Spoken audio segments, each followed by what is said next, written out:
Je déteste l'été. Tous les ans, c'est la même chose. Dès les premiers vrais beaux jours, quand la nature est en fête et les oiseaux foutent de joie, je regarde le ciel bleu par-dessus les grands marronniers de mon jardin et je me dis, ça y est, quelle horreur! Dans 6 mois, c'est l'hiver. Le sport, par exemple. Le tennis, tiens, on s'ennuie vite à jouer au tennis à cause bien sûr de l'inertie de la balle. Tandis que si vous remplacez la balle par un poussin, c'est le fou rire assuré. Quand on lui demande ce qu'il aime le plus dans ce métier, l'acteur sacré du cinématographe dit c'est un métier très difficile et il demande beaucoup de générosité. Je m'y donne tout entier.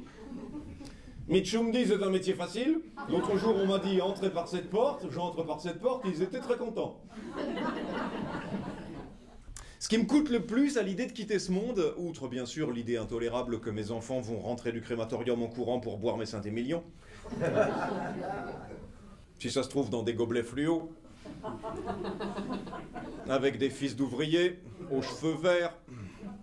L'idée ne m'effleure même pas de partager avec lui ma passion pour les chroniques de Vialat et les Bordeaux vieux, ou mon mépris pour le football et les endives braisées. Ou alors il faut mettre très peu d'eau afin que l'endive transpire et relever le plat d'une pincée de poivre vert moulu qu'on aura soin de saupoudrer en toute fin de cuisson afin de ne pas en épuiser le fumet. Quand on pose la même question à Robert Mitchum, quand on lui demande quel a été le déclic de sa carrière, il répond « Un jour, j'ai vu les aventures du chien Rintintin à la télévision et je me suis dit, si lui peut le faire, je peux le faire. » Chers habitants hilars de ce monde cosmopolite, je conclurai ma réflexion zygomatique en répétant inlassablement qu'il vaut mieux rire d'Auschwitz avec un juif que de jouer au Scrabble avec Klaus Barbie.